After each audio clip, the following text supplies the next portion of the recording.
Welcome to the Boneyard with Steve Robertson. As always, I am your good friend and host, Steve Robertson. Here on the Hump Day edition of the Yard, last show in Starkville for this week. We'll be heading out to Tallahassee soon. Looking forward to being out there. It's been a busy day. If you're a member of genespage.com, you kind of know why. We got some momentum in this coaching search. We'll talk a little bit about that later in the show. But I posted an update this morning. I think very positive about the search. One of the things that I want to say before we even get too deep into the show. The first thing I'll tell you, Zach Selman has been very good to Steve Robertson. He really has. He has been very accommodating to me. He is a guy that when I reach out, I need direction on something or need a question answered, he has always had time for me. If he has been busy, he will text and say, hey, I'm kind of hemmed up for a bit. I'll get back with you. He always does. I have never, ever inquired with Zach Selman and not had the opportunity to speak with him or get a responsive text. Never, ever. I understand that he has some detractors out there. I do. I don't always know what that's rooted in, but I don't know your experiences with him. But I can tell you all of my experiences with him have been very positive. Every one of them. It's true. And listen, we've had to talk sometimes about some difficult topics. And I've never felt that he was dismissive of me. I've always felt that he was a great listener, that he paid attention to what I had to say. Even if he didn't agree, he always heard me out. And I say that because what I'm about to tell you is, I think, very important. And I'll have more to say later. But if what I am told is true about some conversations that Zach Selman had yesterday in relation to this baseball coaching search, if those things are true, then I have never been prouder to call that man my athletic director. And you say, but Steve, don't be cryptic, just tell us. No, we got to wait it out. The process isn't over yet. But many of you worried, perhaps unnecessarily, about how would Zach Selman handle a baseball hire.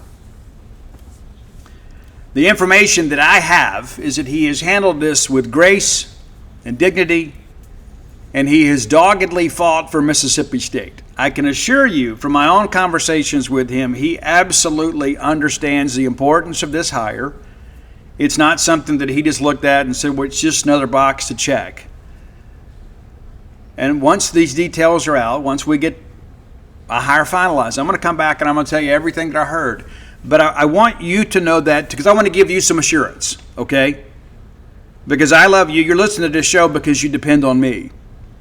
And so I'm giving you some assurance that Zach Selman has went to fight for Mississippi State baseball, and it appears that he is going to win this war.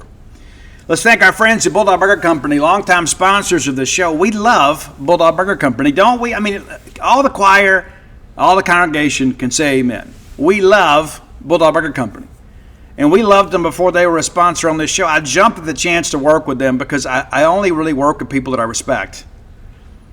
And that's I would never advocate on this show to a very grateful segment of our fan base for a company that I didn't believe in. I don't need money that bad. I don't need to just go sign a deal. Matter of fact, I've turned some advertisers away before because they didn't align with my values or I didn't believe in the company. But I believe in this one.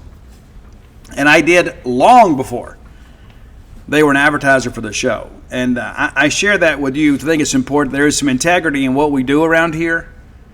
Bulldog Burger Company, 3 great locations to serve you. University Drive in Stark Vegas, Gloucester Street there in Tupelo, Lake Harbor Drive in the Richmond Flowood area. There is integrity in what they do.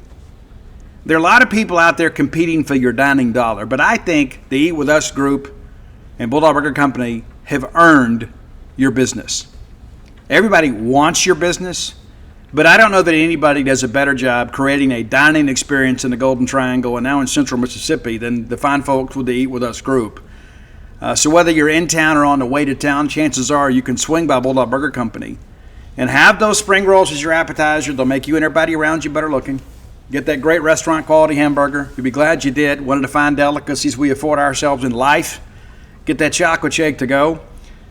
But it's not just the food for me, it's the service. Whether I get it to go or I get it to stay, as the Northerners say, I always come away impressed. My needs are always met. And I suspect that's the case for you. And I guarantee you, when you ask your kids, hey, we're going to go to the ball game this weekend. Where do you want to eat in Starkville? Kids are going to say Bulldog Burger Company, and with good reason. Reward the kids. They've been good. School's out. Let them get that chocolate shake. They can ride that ride home with a smile. Bulldog Burger Company, the place where people go to meet. M-E-A-T. Okay, let's take a detailed look at Northeastern Husky baseball. As you guys are well aware by now, the coaching staff there is led by a familiar name. And if you haven't heard by now, you hadn't been paying attention. But Mike Glavin is the coach. Yes, that's the brother of Tom Glavin. Yeah. So that family knows a thing or two about baseball.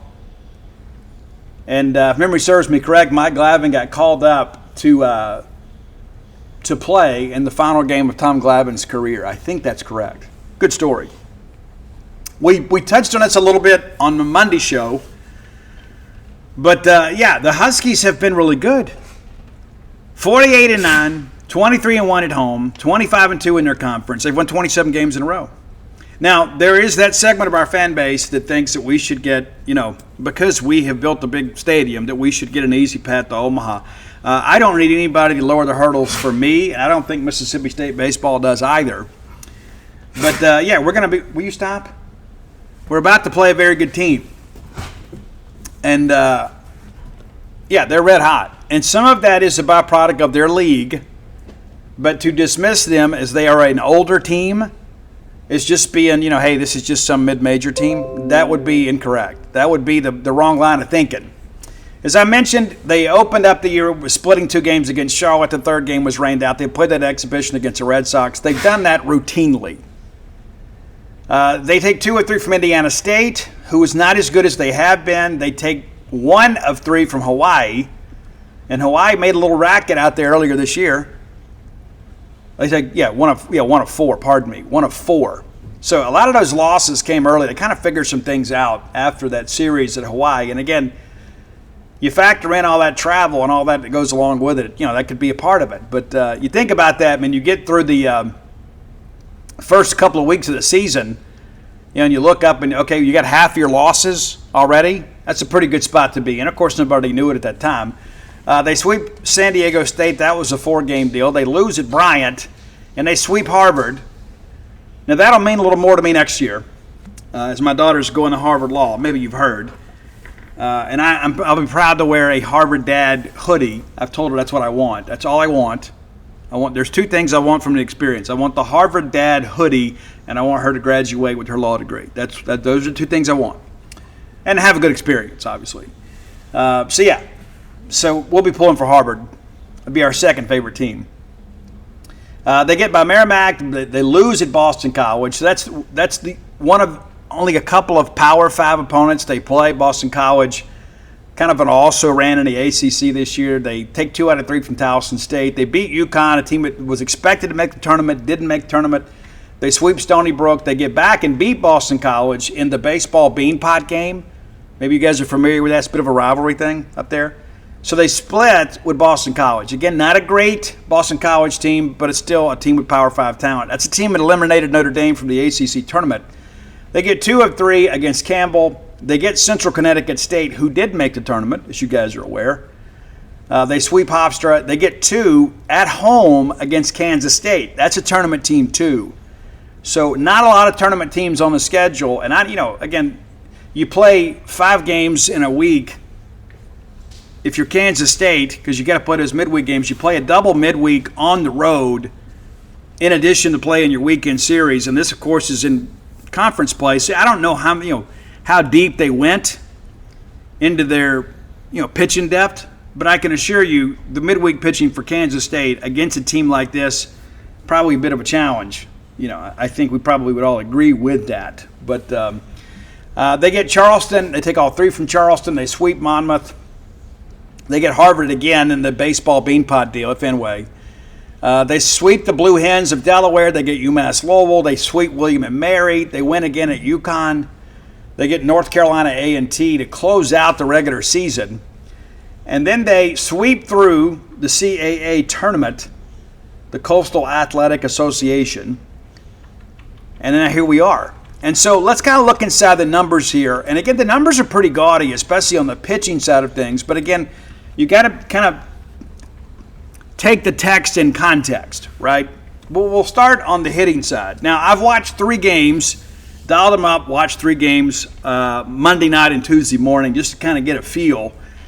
One of the things that was interesting, one of the games that I watched, I bet there were 200 people there. And so I wonder a little bit about that aspect of it, being able to go into the big environment. We play in that every weekend, home or away, with rare exception. And so you go in there and you're a little bit tight because, and I share this with people all the time, regional crowds are different than weekend crowds. And what I mean by that is, think about yourself. You're out there in the lounge or we're hanging out with Hobie or whatever, and everybody's like, everybody's pouring back a beer. Hey, give me a chicken leg. Hey, did we score? It's a different deal. It's a little more social. When we have regional crowds, everybody hangs on every pitch. And if you've been a part of that, you know what I'm talking about. Like any ground ball to second, all of a sudden somebody slides over and gets it and everybody just starts clapping. Yeah, there we go. Base hit, big applause. So the tension in the stadium is much greater. And if you've never experienced it, it can be a little intimidating. And so you wonder, with this Northeastern group, you're going to be playing in a Power 5 venue, and it's going to be a different dynamic. I mean, let's be honest about it. When Boston College and Northeastern played at Fenway Park, man, that's like BB's rolling around in a boxcar. You know what I'm saying? There wasn't a huge crowd there. You know it. And so you wonder about that element of things.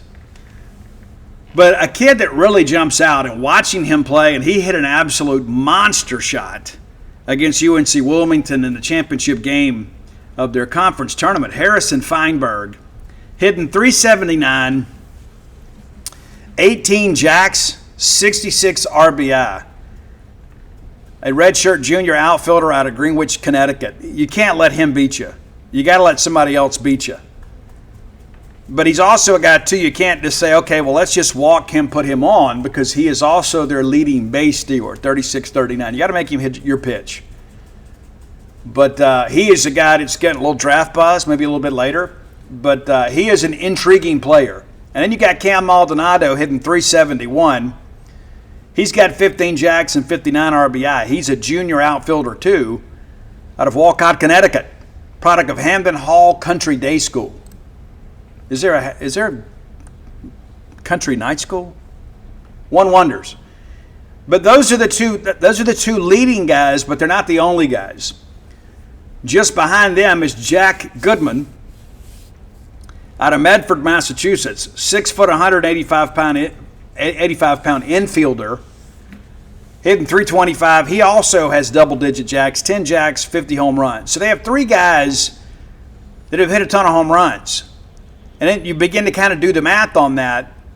It's over half of their home run production. They got a few other guys in the single digits, but those are their top hitters and run producers. And then there's Alex Lane as a guy who's had a great RBI production value, but he's hitting .244. But he's got 47 RBI. And some of that's just a product of lineup composition. Carmelo Musakia is a guy, too, hitting .310. Not a lot of power there, but a guy that puts the ball in play. And all of those guys, like up and down this order, guys, they have 5 players that have at least 20 stolen bases. 5. It's incredible. And it's a team, 192 of 236. They're going to get after you. Now, how many catchers have they played of Joe Powell's variety? I don't know. Because I can tell you, when I coached high school baseball, we ran a lot because we knew the catchers couldn't routinely throw us out. Or we knew middle infielders were going to have a little difficulty kind of navigating a close play at second base, and we couldn't get a tag down. So you kind of take advantage of the skill level, and you wonder how much of the stolen base stuff is a product of that too. Because some people think, hey, the prospects of me stealing this base are actually better than 50-50. Because a lot's got to happen. I just got to make it to the bag and hang on. I got to beat the throw and hang on. And so, is the pitcher slow to the plate? Does the catcher have a slower pop time? Do we have middle infielders that have difficulty navigating the footwork required to get a tag down? There's a lot of moving pieces to run game defense. And so when you think about that, if you've got a guy that is maybe 1.6, 1.7 to the plate, well, that's going to give you a running start. And you got a guy that's got a pop time close to 2, and you say, Steve, nobody's got that in college. Yes, they do. So there's a lot to that. And I think if you throw a couple guys out early, it kind of slows that down. But the prospects of kind of slowing this running game down, too, also falls to the Bulldog pitchers. Big part of that. As a team, they are hitting 290. Pretty good numbers, even in a lower league. And there's a lot of guys on this junior and senior laden team. A lot of guys can get out here and play. And so you wonder how much of that is a byproduct of this thing too. But, you know, Glavin clearly is a guy that wants to put pressure on you. And we are a team at times that has played really good defense, and other times we've let the pressure kind of get to us. You look at the pitching numbers, and they're ridiculous. I mean, as they should be. And again, you've got a largely veteran group like Will Jones, their ace, is a grad student. Jordan Godesman, a guy that we may have seen, grad student. You know, these guys are older dudes. Avian Cabral got its pitch some on the weekends for him. He's a junior. Nick Caniglio, a guy that's been kind of a midweek guy for them, kind of spot starting a little bit. I guess he's mainly just been a reliever. You know, he's a younger dude, but the arms that are relied on the most have been guys that have played a lot of college baseball. Max Getling is a guy that's thrown a lot, another grad student. He's thrown 50 and 2/3 of an inning. Jack Bowery is the guy that I got to watch pitch the other day, a senior out of North Haven, Connecticut, another left-hander. And it's interesting with him, not a lot of bite on that breaker. It's more of a sweeper. But, man, it stays in the hitting zone a long time. It really does. I just don't think that's going to be very successful. But we talked about Cabral. He's got 85 innings pitched this year. Yeah, that's incredible. And they got a handful of guys that have thrown complete games. And so we don't know what the pitching matchups are going to look like yet. But I suspect it'll be Jones or Goatsman. Maybe Goatsman. And maybe they say Jones but for game 2. But batting average against is a paltry 210. And you look at the regular starters, Will Jones allowing 208, Jordan Goatsman 180, and then Avon Cabral 218. Now, they do have a propensity to plunk people with the pitch. 45 hit by pitches, that's not a huge number, but Will Jones leads the team with 9 of them. And once we get the matchups, we'll do our best to get some information and kind of break it down for you. So they're clearly well coached. Really no question about it. Looking at fielding numbers, again, pretty good. 43 errors as a team on the year. And Jack Goodman, shortstop, has made the most. And that kind of stands to reason for the position. You know, that's just kind of part of the gig. Him and Carmelo Musakia both have 7. But, yeah, Jack Dole's another with 7. But, you know, so you think about that aspect of it. You know, you get 43 errors and 21 of them are coming from 3 players. So they're going to play good defensively. Now, one of the questions you ask yourself, too, is the quality of hitting they face. It's one thing to be able to kind of get that Sunday hop grounder over to second, but what do you do when you get that 105-mile-an-hour one-hopper getting right up on you? You know, how much of that have they seen? And I'm not taking anything away from them. I just think there's a lot of questions about this team.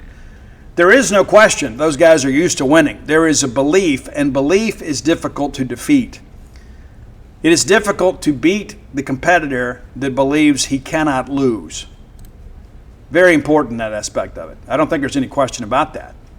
We talk about league numbers. Harrison Feinberg mentioned him, the big hitter for them, hitting .412 in league play with 6 jacks, 38 ribbies. Maldonado hitting .382.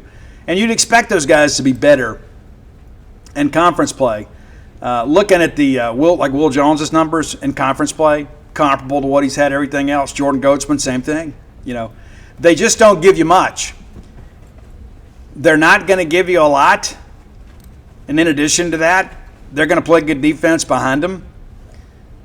And, we'll just kind of see how things play out. It's interesting, too. We always talk about, like, strikeout to walk ratio. These numbers are ridiculous, guys. So Will Jones, 72 Ks against 17. It's almost 4-1. Same thing for Jordan Goatsman, 91-17. Avon Cabral, 73-14. They're just not going to walk you much. As a staff, they've walked 134 hitters. Their opponents, 256. Now, not huge strikeout numbers. Of course, Goatsman's a guy that's got 91. But when you factor in, some of these guys have 14, 15 starts. And between 70 and 85 innings between them. But 468 is a staff on the strikeout thing. And so what that tells me is, they're getting some strikeouts, but they're also getting some soft contact. Again, some of that may be the byproduct of who they play. But it also tells me they probably got a good pitching plan, too. That's one of those things I think is important for us to kind of consider. Now, looking at some of these games, we talked about that Indiana State game. That's a team that was really good last year, lost basically the full rotation. So, and again, they weren't great this year. But, kind of working through this stuff here, like against Hawaii, in the loss to Hawaii, they had a couple. They had 3, actually. In the first loss to Hawaii, and again, you kind of work through this thing, that was Goatsman, right? His first start of the year. Guys, they touched him for 11 runs on 17 hits, and 10 of those runs were earned. They had 9 walks in the ballgame. A little bit later, in the second loss, they only play 8 innings. 14 hits, and again, 11 runs, 10 of them earned. And that was with Cabral on the mound. And again, Hawaii, kind of a bubble team. San Diego State was just okay this year, not great. Bryant was another team that didn't make it, but they were on the bubble. Bryant played them in a midweek game. 13-3. 13 hits, 13 runs, all earned. 8 walks. So you look at, again, when they pitch it well, and they typically have pitched it well within their league. Now, the Kansas State games, that's probably worthy of us looking at here, because I don't think they're as good as Mississippi State, but they are a Power 4 program. But you go back and look at these midweek games, right? Allowed 11 combined hits in the 2 games. Struck out 7, walked 6. So soft contact. So we'll get more pitching information. But I thought it was important. Let's just kind of take a look at these guys and just kind of see how we feel at first glance. But it is clear. You look at the numbers are indicative of a team that has won a lot of ball games. But you look at those offensive numbers, it looks to me like this is a team that is more of a doubles-oriented team. They're not a team that I think is going to just really go out there and just yank the ball all over the yard. I think that's an important aspect of it. And they don't play in a big park, but as you guys know, cold weather baseball, it's tough to get the ball to carry. You got to really swing it to get it out of there in cold weather. And they play a lot of cold weather games, but it's 326 to left, 342 to right, and 400 to dead center, 370 to power alley. If you're talking about Freedman Diamond up there in Northeastern. So, it's not like they play in a bandbox or anything like that. It's a decent-sized stadium, not a huge stadium.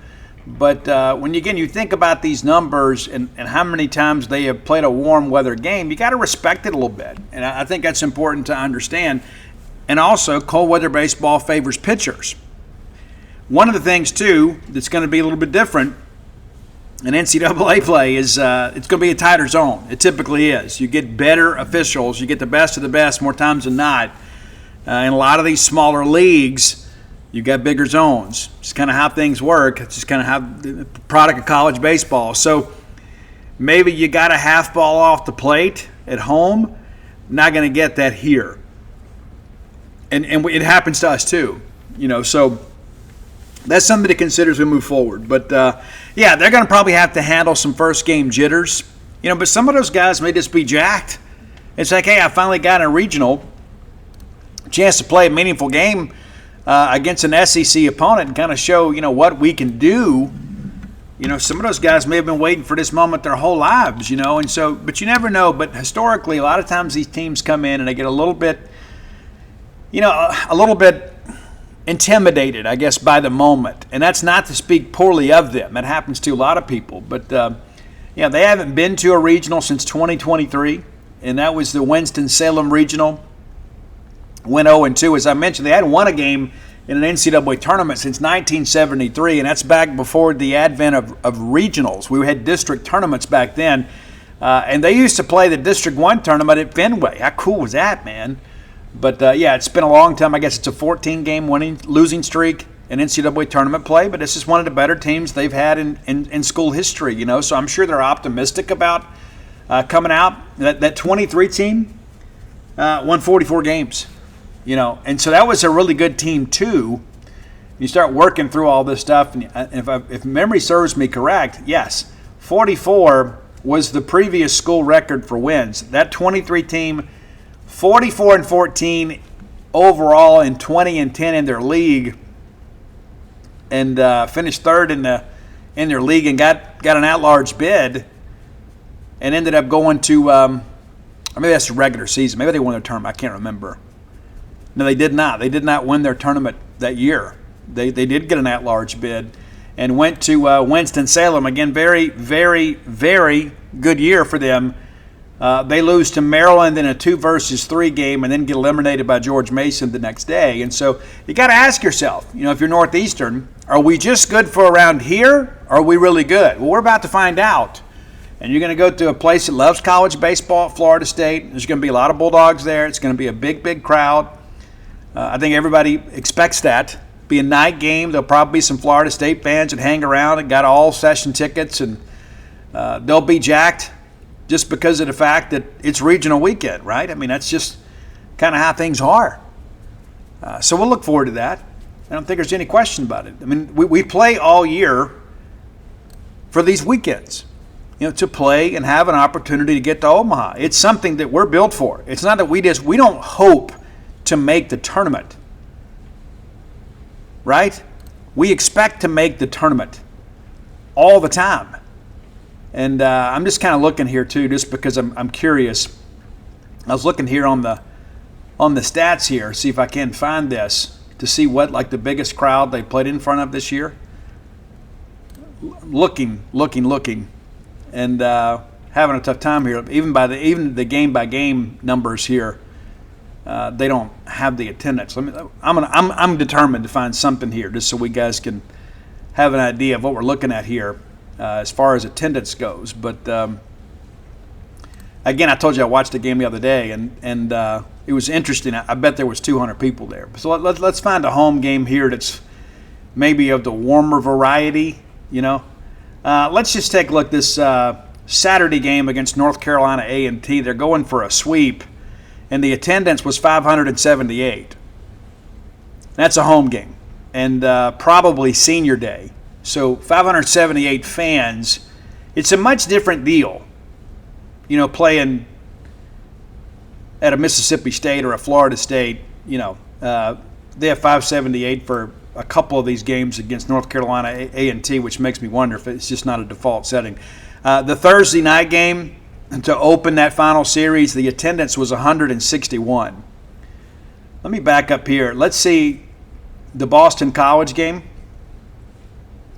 You feel like BC probably brought a few fans, at least some parents, right? They had 262 people there.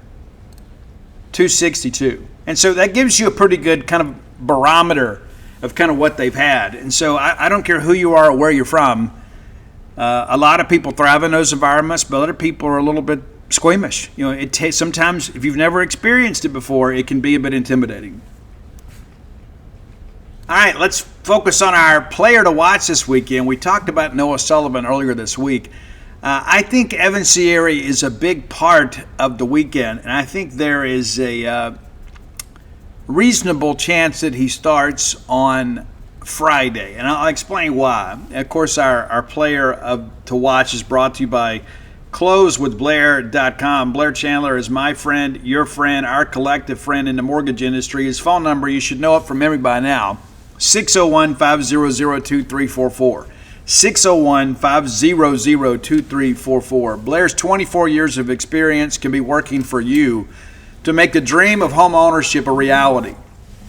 So whether you're looking for your first home, your next home, or your retirement home, look no further than Mississippi State's own Blair Chandler.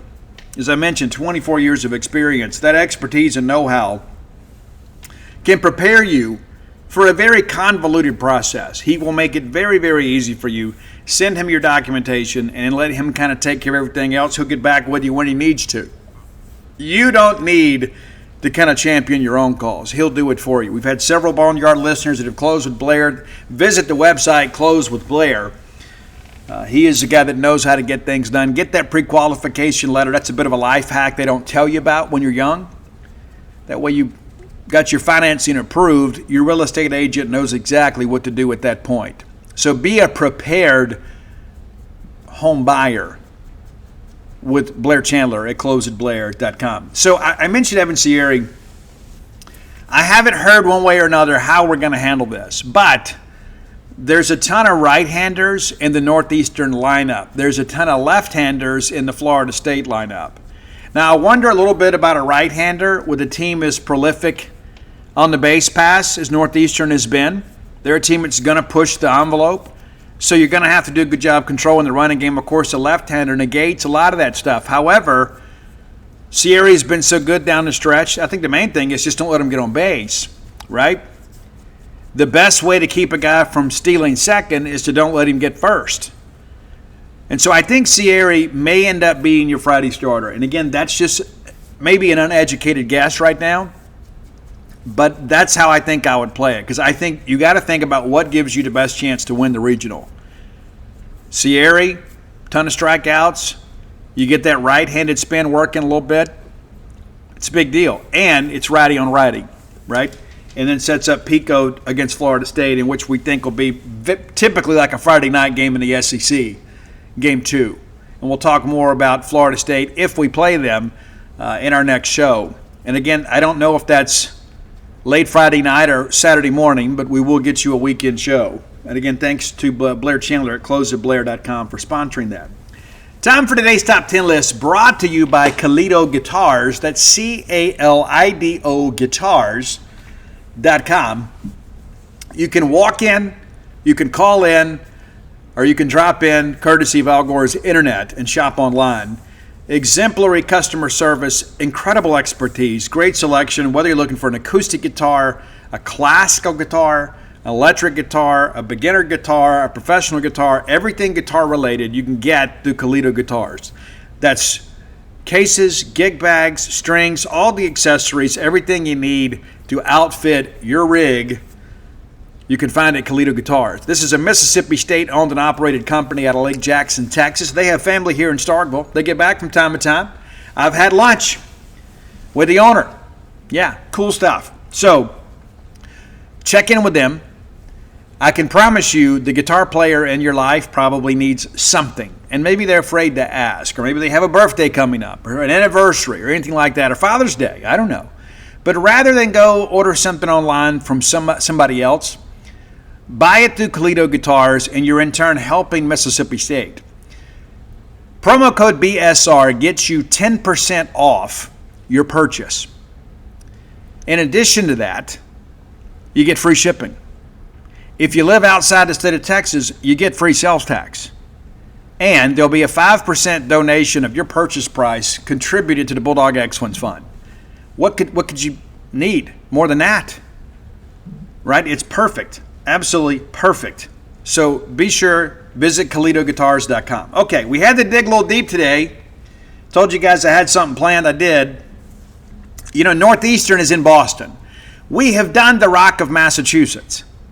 However, there have been some rather prestigious alums from Northeastern. Maybe you guys weren't aware. TV host Wendy Williams, and you know, she's dealing with some interesting stuff these days. There are a lot of people that think that she's kind of being held against her will, and maybe she is. But she went to Northeastern. I don't know if you guys know that. Pretty cool stuff, right? I'm getting this pulled up here too just because of the fact that Sean Fanning, does that name sound familiar? Well, Sean Fanning is a guy that got in a lot of trouble years ago because he founded Napster, which was peer-to-peer file sharing, which ultimately led to Spotify and iTunes and all that stuff. Used to, you had to go buy a physical copy, and then you could download it to your computer, use that MP3, upload it to your, whatever your device was, and then people would share. Remember, what was it, LimeWire we used to get on? And we could go download pirated music and things like that. We were so cool. And you could even burn a CD off of it. But Sean Fanning was kind of the founder of that, also a Northeastern alum. I don't know if you knew that. Yeah, a lot of executives too. Jeff Bornstein, the CFO from GE. Let's see here. Jeff Clark, former CEO of the Kodak Company. That's pretty cool. Get a little deeper here in the arts and entertainment too. Let's see here. Some names that you may know. Let's see here. Terry Carter. Do you remember Terry Carter? An actor? Yeah, native of Brooklyn, New York. Terry Carter was Sergeant Joe Broadhurst in the old McCloud series, and he was also Colonel Teague in the original Battlestar Galactica. Yeah, Jane Curtin, one of the founding members of Saturday Night Live, also a Northeastern alum. Damian Fahey, remember him? Remember MTV's TRL? He's also a voice actor on Family Guy, a Northeastern alum. Yeah, pretty cool stuff, man. It is. Patrice O'Neill, I'm sure you've seen him. He's a very famous comedian and actor. Part of the Opie and Anthony radio show. You see him on a lot of reels, too, as he does his stand-up stuff. Northeastern alum. Yeah. But I wanted to do something music-related, and there is a young lady that has really caused a buzz in New England, I guess you'd say. She won a Boston Music Award, and she is a Northeastern alum. Her name is Sydney Gish. Now, let me go ahead and kind of preface this for you. She's kind of like an alternative version of Taylor Swift, okay? It's a girl on her guitar. They've done some production stuff with it, but she's a little bit silly in the right way, right? She's kind of makes herself the punchline of her own jokes. And for those of you that like kind of a female singer-songwriter, I think you'll enjoy this. But she's got a little bit of an edge, and not like Tracy Bonham, who we love, but kind of folksy and a little bit Americana, and then sometimes there's some funnier stuff in there too.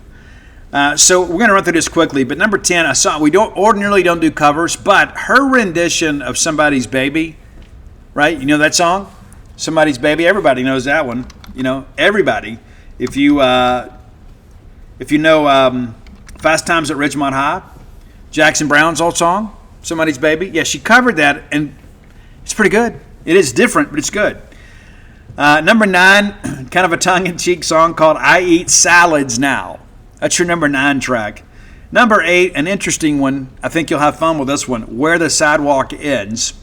Number 7, it's kind of in the Bobby McFerrin vein. The whole don't worry, be happy, where it's all just kind of like... it's like a mouth instrument, right? I hate to even say it that way because I don't want it to come off disrespectful, but Ed Buys Houses is the name of the song. It's also the name of the first album. Number 6, cool track 2 called Imposter Syndrome. Kind of a vulnerable track too, a little bit silly at times too, but you can tell her heart was in this one. Number 5, Not But For You, Bunny. And I call my daughter Bunny. I'm the only one that still calls her Bunny. Her nickname used to be Mia Bunny, and then I shortened it to Bunny. I still call her Bunny. And, Bunny's going to Boston to attend Harvard Law. And so I thought, well, this is an interesting one. I'll check it out. It's good. Number 4, one of the more recent singles. She released this as a standing alone.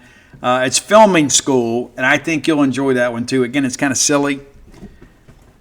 Number 3, kind of a weird title for a song. Presumably Dead Arm. It's the name of this track. And I like the guitar on it, and I like her vocal on it as well. Number 2 is Sin Triangle. That's kind of a take on the old love triangle type thing. And then Homecoming Surf, S-E-R-F, Homecoming Surf. You know, it's kind of like the whole thing about, you know, she's with the cheerleaders, I'm with the bleachers. It's that kind of thing. It's like kind of like the old teen angst. She's the homecoming queen, I'm the homecoming surf. It's a little self-deprecating humor. But an interesting artist, and I can see why she has been acclaimed up there. And I don't think she's going to have some major following or anything like that. But kind of an indie pop. They label her bedroom pop. But a couple of albums out, No Dogs Allowed, of course, Ed buys houses. But interesting artist. And for those of you looking for something a little bit different, I think maybe this is an artist for you. And again, anytime that we play somebody different, kind of off the beaten path, we try to shine a light on maybe an artist that deserves a little attention. And I think she does. And again, she won in 2018 and 19, won Boston Music Awards. In 18, for No Dogs Allowed, she won Album of the Year. And in 19, she won Singer-Songwriter of the Year. And again, she's an alternative indie artist. I think for those of you that like that kind of stuff, if you don't know Sydney Gish, you probably should. I think you'll have fun with this. And again, it's always nice to be able to shine a light on somebody that maybe doesn't have radio airplay in the Southeast, even though most people don't listen to terrestrial radio. I love finding new artists, even if it's not necessarily in my wheelhouse, right? I find new bands all the time, but something like this is kind of off the beaten path. And again, we wanted to do something for Northeastern, and she right now may be the coolest Northeastern alum since the founding of Napster. And I don't know your feelings about Napster. I didn't like it because I was a guy that went out and bought physical CDs all the time. And it's like, hey, everybody's just ripping this and putting them in music groups. And then I said, well, maybe they'll save me some money. But the flip side of it is a guy that has friends in music, a guy that has worked in music for a while. I can tell you, I don't want to take any food off their table. And many of you are like, well, Steve, these guys are millionaires. They're really not. I got some friends and that toured the country regularly, and they have to stay on the road to be able to pay the mortgage. And I was telling a guy earlier today, some friends of mine in a band came up to me at a show that we went to. It wasn't their fault. There was some bad weather, and the show was kind of lightly attended. And he goes, hey, man, are you going to buy some merch? And I said, I think I've got everything you have.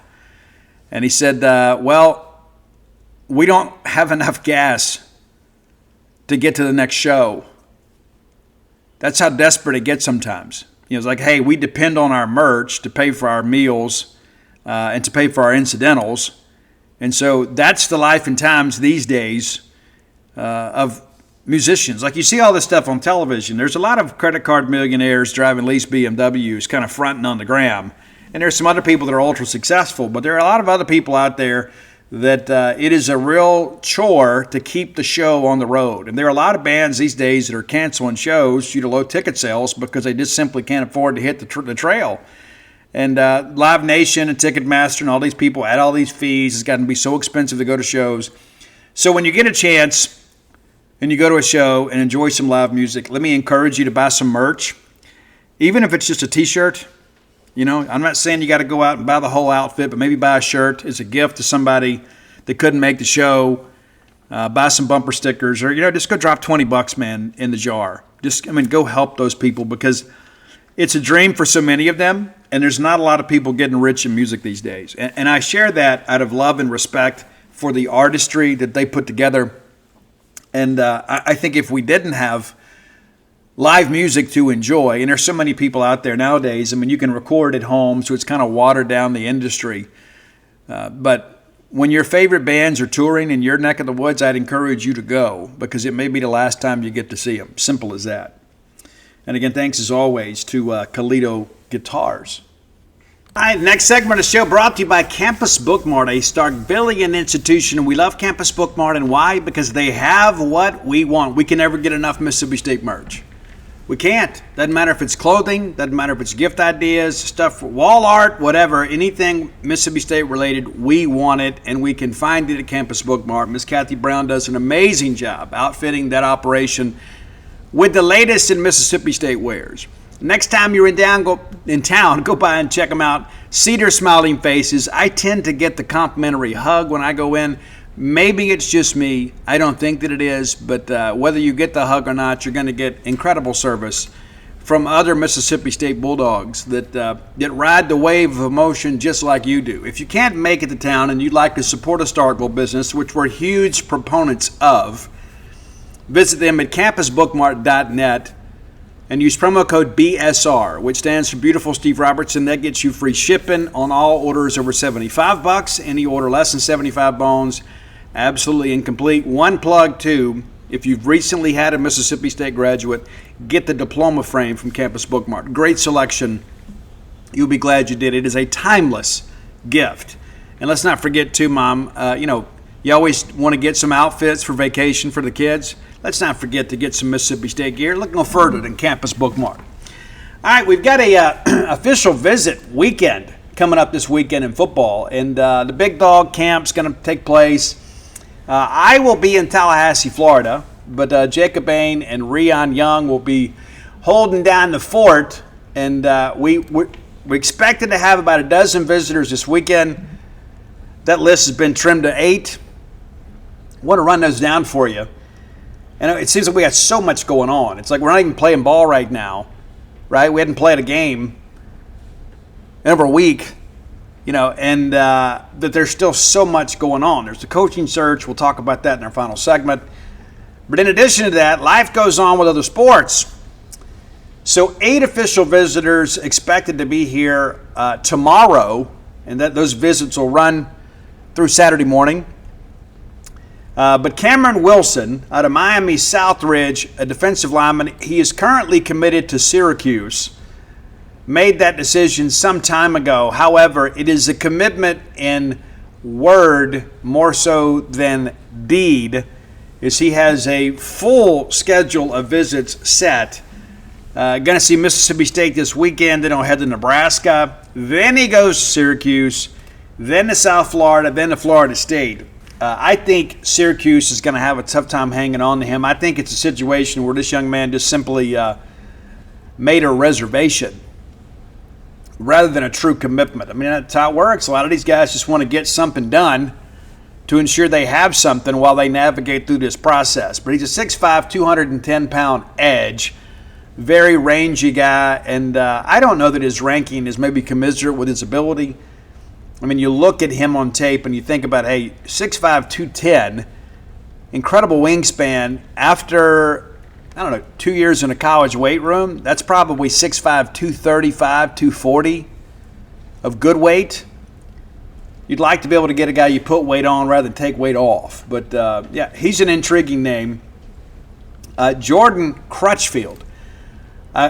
Corner, probably going to play safety. He's a high school corner, but he's already 6'3", 200 pounds. You're not going to play corner in this league with that height and weight.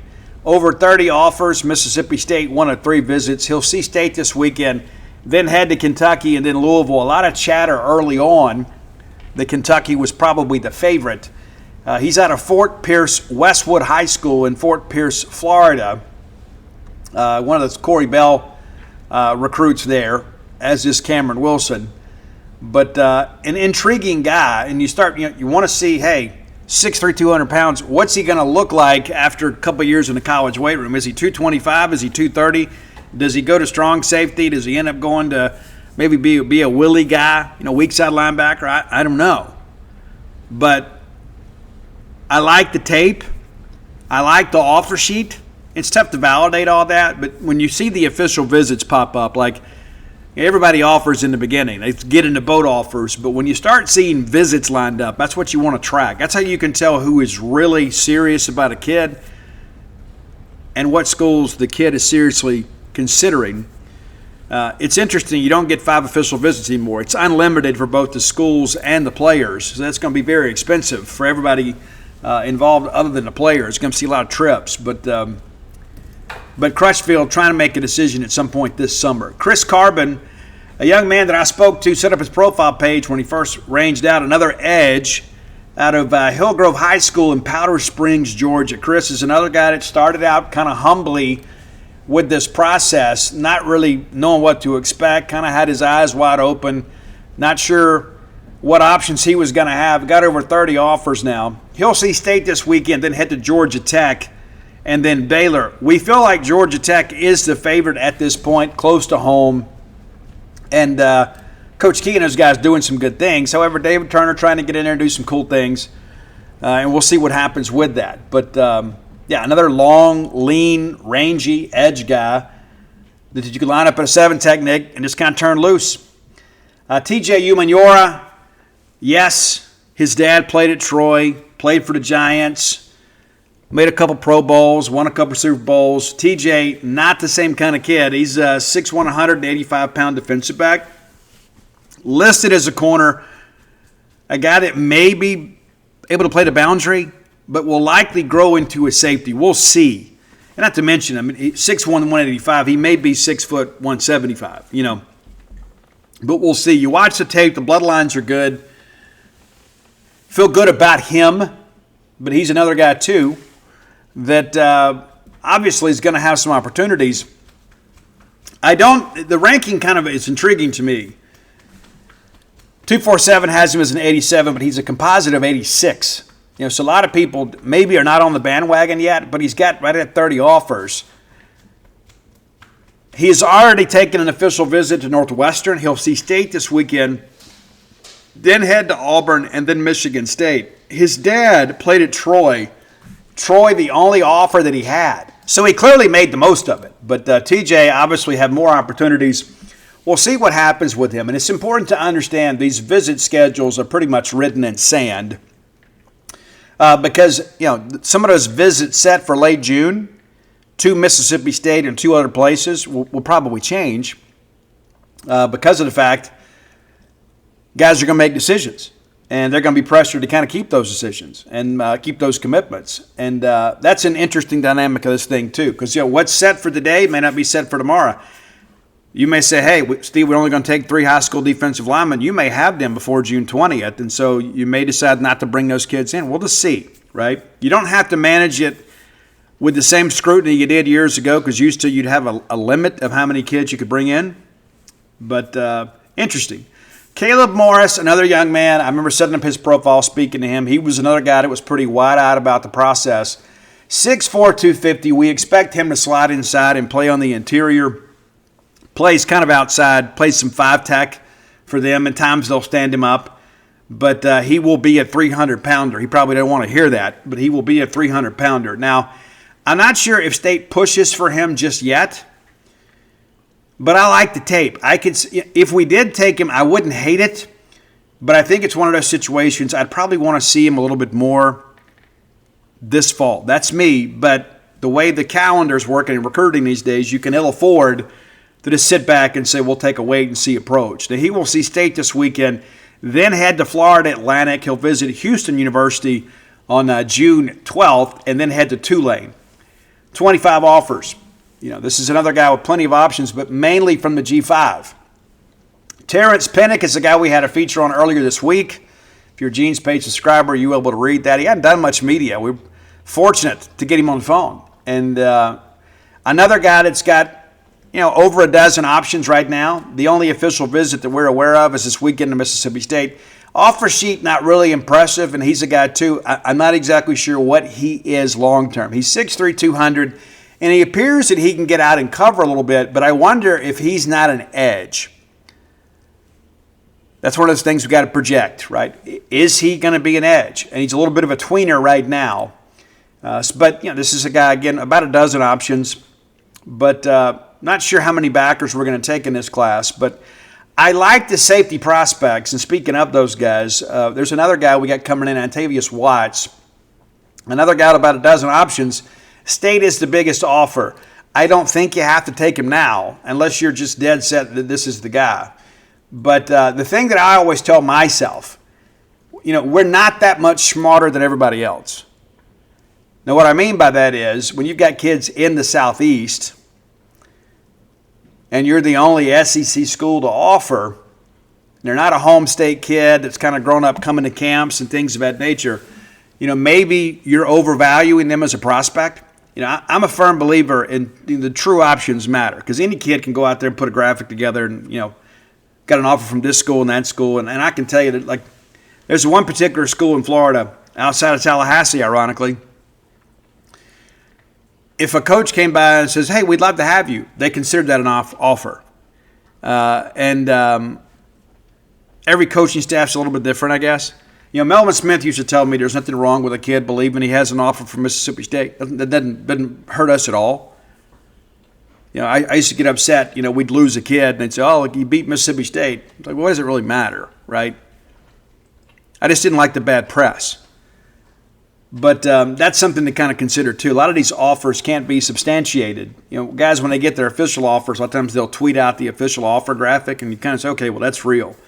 The official visits are another thing you look at and say, okay, well, this is real. Well, Javen Holmes out of Baton Rouge, Louisiana, goes to Madison Prep Academy. I coached against him in baseball for 4 years. Familiar with them. They were just kind of getting started back then. But they have routinely produced players, and it's one of these private schools in Baton Rouge that, of course, can put you on scholarship. There's a lot of that happens in the private school leagues in Louisiana. If you go to a public school and you're really good, somebody's going to be knocking on the door. But he's currently committed to the Raging Cajuns of Louisiana. And that may prove to be a good spot for him. He's going to visit State this weekend, then he'll head to UL, and then to Houston. So again, we've got some interesting safety options right now. Not exactly sure how many we take. One of the things that I would say about Mississippi State recruiting right now, we cannot continue to have these 60-player classes. And I think some fans were surprised when I first put that out there. I mean, the numbers were already there. It's not like I'm breaking any news. But it's like you see it framed up in context. We have 60 new players. 60 since the end of last year. 60. Well, you have 85 scholarships. Of course, you got some partials you can kind of work into now with the way the new rules work. But you know how expensive it is to sign a 60-person class? I mean, just think about that for a second. You already got all your player retention stuff you got to do, right? And you're going to add 60 players. Well, a lot of that turns into a bidding war. Not always, but some do. High school players routinely are a little less expensive than portal players are. And so you begin to think about the resources that are available to you. There is a finite number of resources. It's not an infinite number. We don't just have this bottomless pit of money. And so we need to win this year. We need to always supplement in the portal. But to go out and sign 60 players every single year, at some point, that is going to catch up with us. So what we need to do is win and maybe be not quite so reliant on a portal. Not saying we abandon it, because we're always going to have immediate needs. We're going to have guys that leave or guys that don't develop, and we're going to have to go out and supplement those losses and those recruiting misses. But 60 players is a ton of players. That's a huge number on the NIL and the rev share part of things. And so, hopefully we have reached a point now, and I think, about a dozen players that were on scholarship when Jeff Lebby got here are still here. So this is his team. These are his players. These are players that he has put his eyes on as an evaluator and said, yeah, we'll take them. And then obviously the guys that are still here are guys that goes, yeah, we'll keep them. So it's his team. And it's going to be a difficult schedule. And that's important to kind of understand too. We talk about building things, and right now you're kind of recruiting on a promise, and that was kind of the case with Dan Mullen when he first got here too. We had a promise, and then we began to win. So then we had some productivity that we could also sell. It's like, yeah, this was our vision, and now you can see this being realized. And hey, we're one or two players away from really being good, and it worked out well for Mullen. My hope is the same thing happens with Labby. And a lot of people they get so caught up. Well, we went 2-10 last year. Let me ask you this. Honest to goodness, what program at our station in life could lose their starting quarterback and start a true freshman and navigate through the most difficult schedule in the Southeastern Conference and come out with a winning record? Well, not many. And there were some games that we left on the field because the defense we're going to fight with a plastic butter knife, right? I mean, it's not even a knife at a gunfight. I mean, it's a plastic fork or a spork, whatever you want to call it, We just didn't have the dudes. Now, that's not to excuse some alignment issues, and that's not to excuse, the coaches. I mean, they're responsible too. But when you don't have the talent, you don't have the talent. And, of course, you're kind of retooling a roster offensively that maybe differs from what Mike Leach ran. That's an important aspect of this thing too. So it was a year in transition for us, and really, I think not having some stability for a while caught up with us. And so my hope is this is maybe the last year of the 60-man class, because we're trying to flip this roster, trying to make some things happen.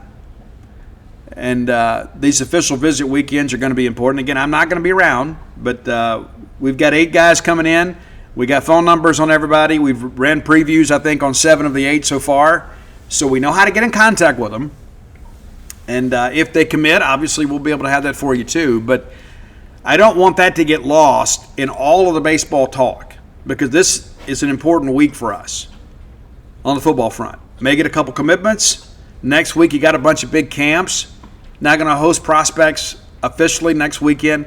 Then you got big recruiting weekends June 13th and 20th. And so this recruiting class is going to see some new members here in the next 4 weeks. And so, again, I have spent so much time chasing this coaching search, analyzing, what the NCAA regional field may look like and things like that. And thankfully, we've got a good staff. But, again, I'm leaving for Tallahassee soon, but we will keep you updated. We'll have all full coverage of the camp. We'll have all kinds of visit recaps and things of that nature. All that stuff's important to us, and that's why having an army of writers is very helpful to us. Because we don't have to kind of pick and choose what we're going to cover. We've got enough people to kind of get it all done. And you'll come join us over at genespage.com. You'll be glad you did. Do it at a discount right now. Just go to 247, go to genespage.com, and then on the right-hand corner there's a join button. Click that, and we'll give you a discounted rate on the annual subscription price. But I just don't want us to get so overly skewed, because my attention has been on baseball almost nonstop for weeks now, that you think, hey, well, Steve, I'm kind of baseballed out. I know everybody's very interested in what's happening with the search and all the things that are going on with that, but at the same time, too, there are a lot of other things going on. Matter of fact, I think we've interviewed 3 of the female women's basketball transfers. I don't think anybody else can say that. We've had one-on-one interviews with them. So, we're still working in other sports, too. It's just right now baseball's in the forefront because we're in postseason play and we're hiring a coach. And I've had some people tell me, hey, Steve, we need to support the team. Guys, we can do both. We can support the team. We don't do coaching updates on game day. We don't do that because nothing's more important than the M over S. Nothing's more important than our program, our team, and our players.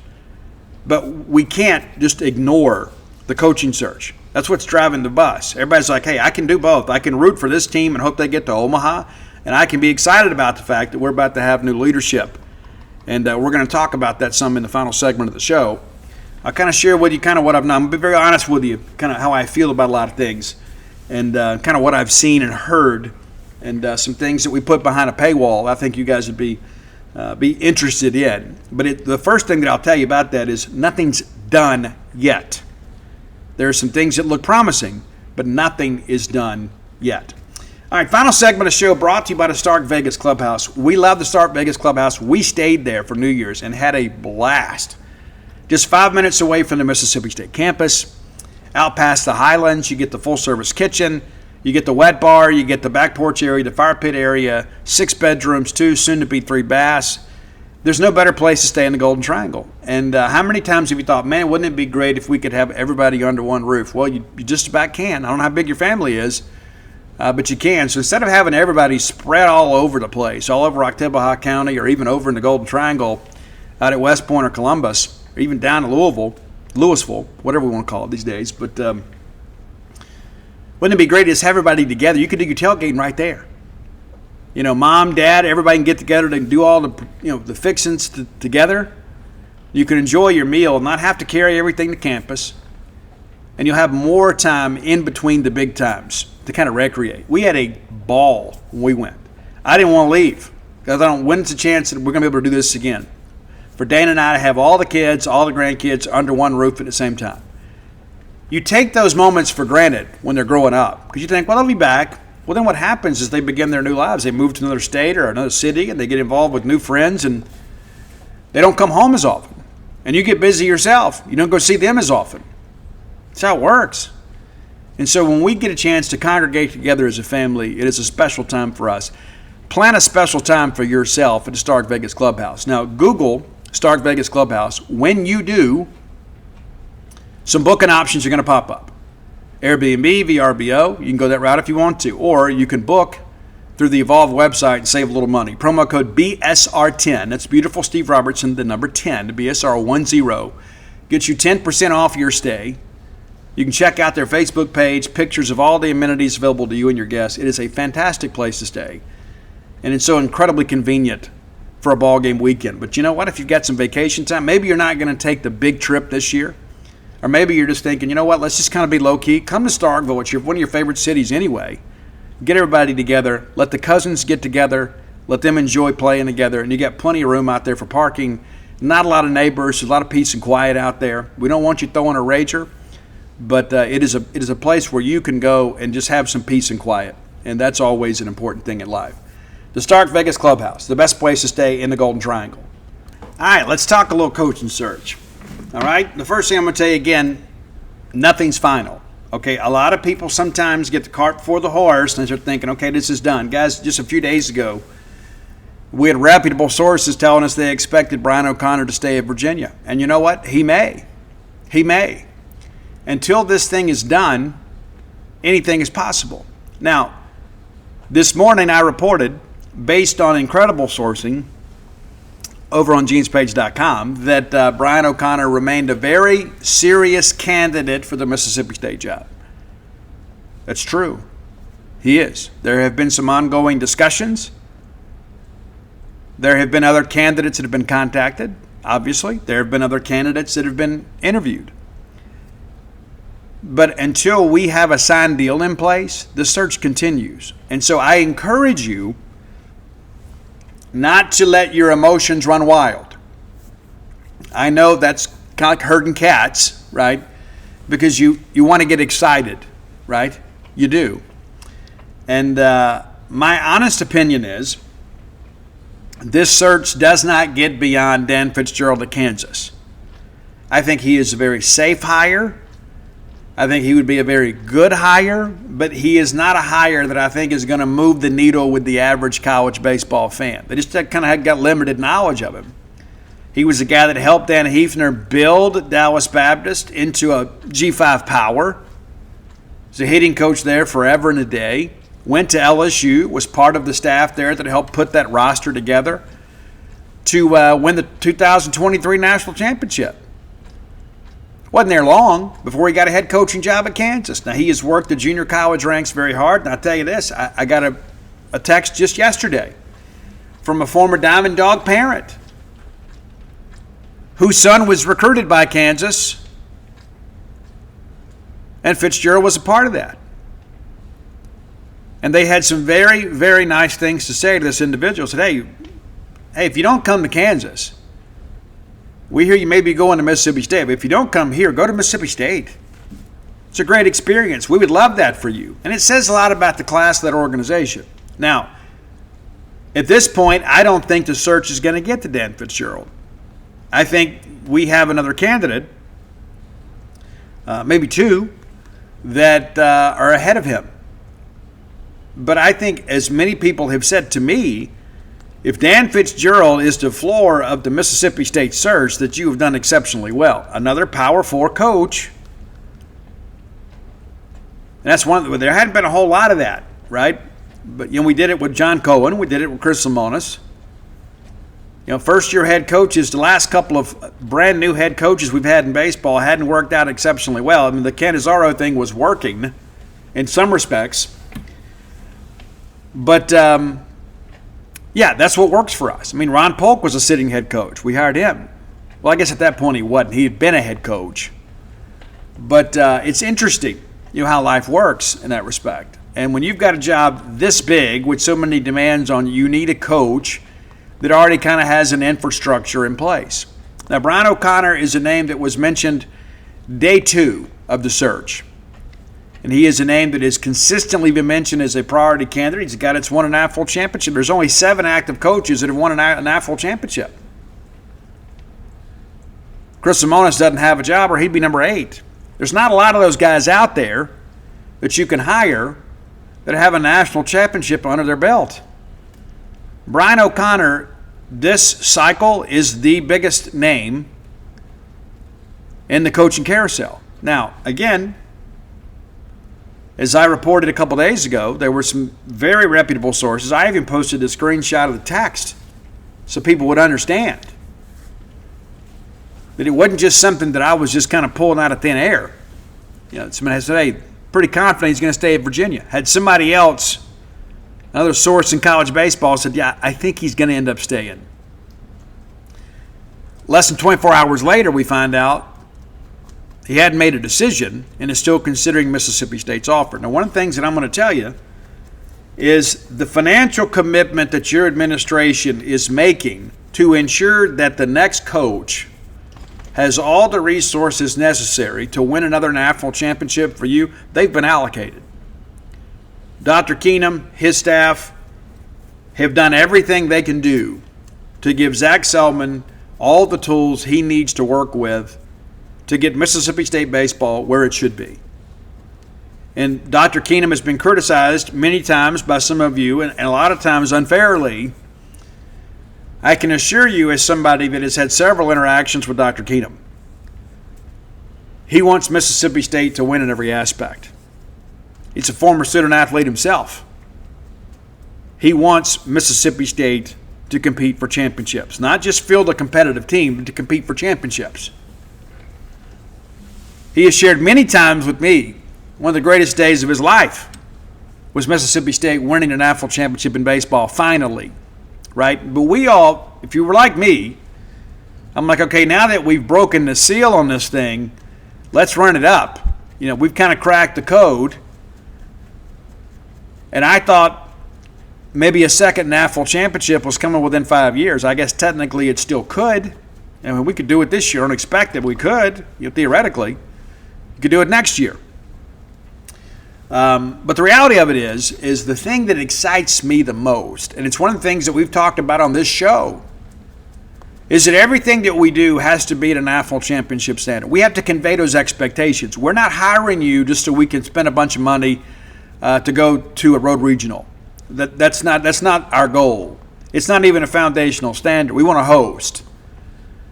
We want to be a top 8 national seed. We want to be a team that people fear. And everything that we do is with an AFL championship in mind. I can tell you, based on the conversations that I have had with very well-placed sources, that is the message that Zach Selman has conveyed to multiple people. We've won the national championship recently. We've proven we can do it. And with the right leadership, we know that we can do it again. And that is the thing that has been expressed to these candidates. Hey, we're not hiring you just to come in here and win a bunch of ball games. We're hiring you to go win another national championship. That's what we're committed to. Like the old Joe Moorhead expression, nobody rises to low expectations. There are some sports on this campus at times we got to kind of pick and choose. It's true. We support them all. We love our student athletes. But the one program that we have consistently shown that we can compete at a national level is baseball. Some people don't like that. Well, you might as well learn to live with it because we are a baseball school. We love football. We love men's basketball. We love women's basketball. We love everything we're winning in. But we've always been committed to baseball, as evidenced by the fact that we have a top 10 NCAA on-campus crowd against Arizona State a couple of years ago during a bad season. You folks still turned up because you love Bulldog baseball. And it's not just because of the party. You love it. And so I share that with you because your hopes and expectations for your beloved Diamond Dogs is being conveyed to candidates by your athletic director. We want the national championship. I think that's a great way to begin a relationship from the beginning. Hey, I'm not getting into this just to have a good time. I'm looking for a marriage, right? I want a long-term relationship. I want a meaningful commitment. That's what I want. I wouldn't try that on my first date. But it's like, hey, if we're going to do this, if we're going to go out and allocate all these resources, if we're going to give you a higher percentage of rev share, if we're going to fund more scholarships, then there's some expectations that go along with the financial commitment we're going to make. And there's got to be a coach out there that embraces those expectations. There has to be a coach who's like, hey, I want to win a national championship, and I can do that at Mississippi State. To me, on the athletic side, there's nothing more important than that. Winning and competing for the national championship. And not to the detriment of football, right? I mean, listen, let's be honest about this. If we gave 100% of our rev share in NIL to football, would we catch the Alabamas and LSUs of the world and stay there consistently? I'd say probably not. Because the die in some respects has kind of been cast. That doesn't mean we can't be better. We better be. We need football to be successful because football takes care of everything else. If we gave 100% of our rev share to men's basketball, one recruiting class can change a lot, right? But is that sustainable? I had somebody tell me that Kentucky has got in excess of $15 million in this men's basketball roster this year. Yeah, let that sink in for a second. You're not even close. You're not even in the ballpark with that. And even if you were, even if you could say, hey, we're going to spend $15 million on this roster, as is Kentucky, honestly, do you think they're going to pick us over Kentucky? Well, Kentucky has proven that they can put players into the NBA on a regular basis.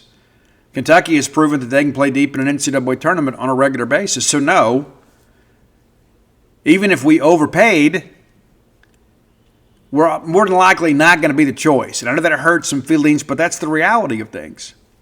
There have been players on the baseball side that have turned down more NIL money to come here, to play for you, to play at Duty Noble Field, to be a part of this tradition. And I can tell you, the Mississippi State brand is alive and well in college baseball circles. There are a lot of people out there, if you've got that Mississippi State brand on your resume, well, your application is going to rise to the top because you've seen college baseball at its highest level. You've been around it. You've lived it. You breathed it. It's a bigger deal. Everybody's played college ball out there chasing a college coaching job. But if you're from the Polk tree, the Duty Noble tree, that gets respect from people.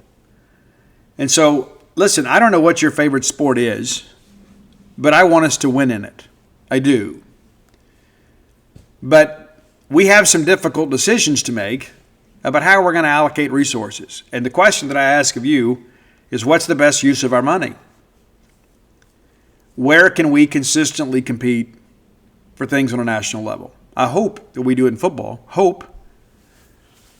But we've proven we can do it in baseball. And in my opinion, we can't diminish the sport of baseball in hopes of expanding other sports. That's my personal feeling. You may disagree, and that's okay, and I still love you. We don't have to be agreed to be friends. There's going to be a lot of other things I imagine if we sat down and talked about we wouldn't agree on, even as it relates to Mississippi State sports.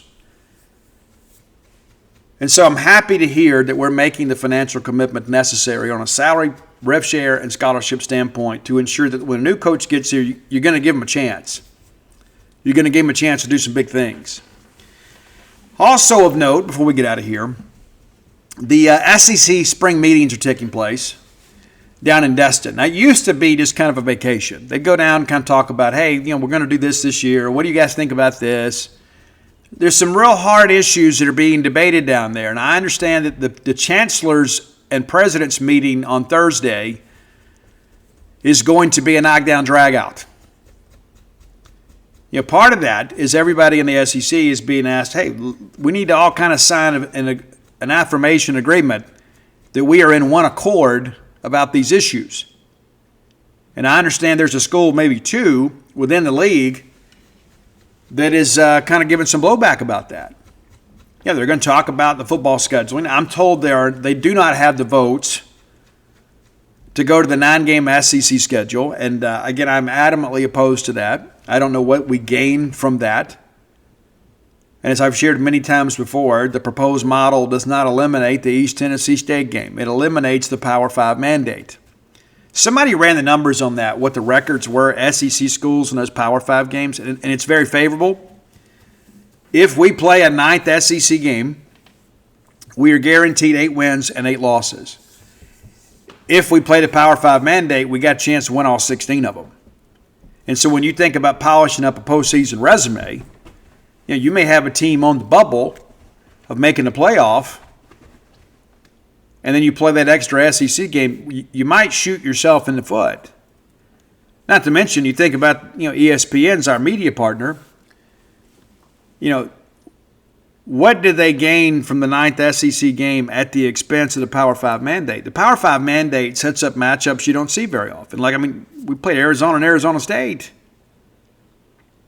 You don't think there were a lot of eyeballs on that game around the country? And you'd say, well, yeah, but Steve, it's the same number of eyeballs if we're playing a 9th SEC game. That's precisely my point. You don't really gain anything. You don't make it more entertaining for the SEC media partners. Now, if you were going to add the 9th game and get rid of the College of Charleston game, the inventory that you have to sell may be a little more valuable. But most schools can ill afford to give that game up. You got some weeks you got to try to get healthy. You got some weeks you want to get some younger players in the ball game and see how they play in live action against a real opponent. You're going to eliminate that possibility by eliminating the FCS game. And there's some people that want to do that, but there hadn't been any support for that. But this house settlement thing is something, everybody's still kind of waiting for a ruling here. And as soon as we get that done, we'll kind of know the price of poker, and everybody can kind of begin to move forward. But, Tennessee, they're kind of wanting to do their own thing. Everybody's got state laws, and that's where, again, that's why I think you need federal oversight, because state laws vary as it relates to NIL. And there are some people out there, listen, I got lawyers too. There's some people out there that want to keep this thing in a court system because they get to keep billing hours. And it's like there's talk about eliminating one of the portal windows for football. I think it's a great thing. In what line of work can you go sign a contract and then 6 months later renegotiate your deal every 6 months? That's just not reality in life. I mean, you go out there and you sign a 3 deal. Well, maybe when we get into the last year of your deal, we can go back and debate and maybe sign an extension. But if you transfer to Mississippi State in December and you agree to X number of dollars, right now you can say, you know what, hey, guys, I'm going to go get in the portal this spring unless you pay me more. Without even playing a game, without even truly proving your worthiness. And so that's a bad model, I think, for everybody involved. And so there is a lot of support for that, and people are like, well, will it survive the legal challenge? Well, how many transfer portal dates do you have for basketball? Well, you probably don't even know. How many transfer portal dates do you have for baseball? Well, not a lot, right? I mean, there's not a lot of fanfare with that because not a lot of compensation attached to that. There is for football, certainly, and some basketball. Certainly, there's some huge numbers thrown around for men's basketball. But my point being is we've overcorrected, and now we're kind of moving back towards the middle saying, hey, this is not good for the schools. We got to give the schools some protection. And my honest opinion is there was nothing wrong before with the one transfer exception. And then it gets challenged. There's unlimited transfers. And the adults in the room have allowed this to become a huge mess. I have long been a proponent that compensation for student athletes, fine with me. I mean, again, we've discussed it before. How much money did Mississippi State and all these marketing companies and apparel companies make off Jake Mangum and Dak Prescott? Tierra McCowan. We sold a lot of number 15 jerseys And Dak and Tierra and Jake did not share in that revenue. And that's not fair. They're the ones that made those numbers and jerseys famous. So, yeah, absolutely. You should have the right to be able to profit from that. And that's what they told us in the beginning. But that's not what we have. Now we have pay for play. And now we put up a situation here. Think about this for a second. You bring a football player in December. What if they just decide, you know what, I'm not even going to practice? Well, you're on the hook for the scholarship to pay for that spring semester. And then they can go right back in the portal, having never done anything, and be compensated again. I think most people would agree that's not fair. That's not fair to the school. There has to be an expectation of how this is going to work.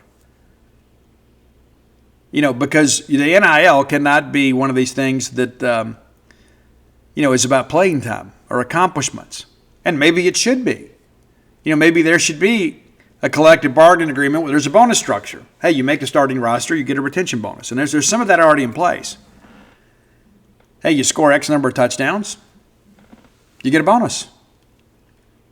Maybe it should be that way. It is in pro sports, and that's basically what we have now, except it's pro sports everywhere other than the actual contract itself because it's not enforceable. Because the way the NCAA has structured this thing, everybody has an escape hatch, except for the schools. I mean, you get a kid in that can't play, you can process them out and encourage them to leave. And so that's one of the things that's got to be debated. And again, this is a very important week, not just at Mississippi State, but in the Southeastern Conference. And Dr. Keenum, of course, the dean of SEC presidents, has he's got a lot in front of him. And with his political connections, he knows how to work the room.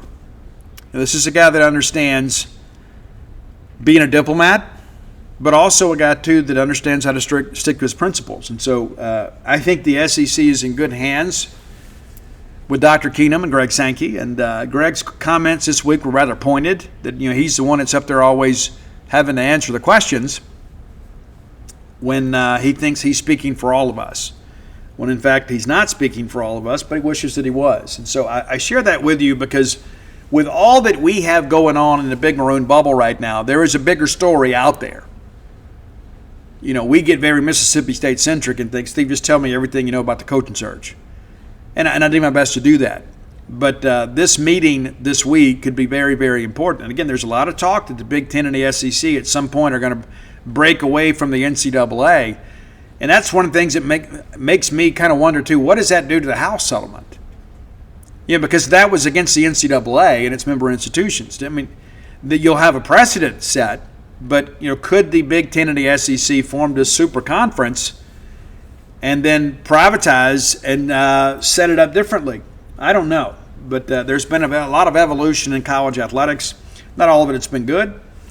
But that's going to do it for our show today. Reminder, you're probably going to get a Saturday show. There's no point, if we have a rain delay, there's no point in me doing it Friday, right? We want to be able to talk about the game itself. So probably going to be a Saturday morning deal or maybe a late night Friday thing, just depending on how I feel. It'll be a long day Friday, but we'll get you a weekend show. And, there's been some times before that, we do some bonus shows, maybe a little bit shorter, just kind of based on kind of what's happening. We get some time to talk, we will, But looking forward to being in Tallahassee. Hope to see many of you there. If you hadn't done so, go to DutyNobleBook.com. You can get signed copies of all of my sports titles along with When the Bottom Falls. It's a book about my life and my path to recovery and how I've been able to stay clean and sober now almost 33 years. Almost 34 years. Goodness, I'm getting old. Come float with us at True West Float Spa Starville. It's been a great few weeks for us and busy day again today. You don't expect that really on a Wednesday, but it was busy day today.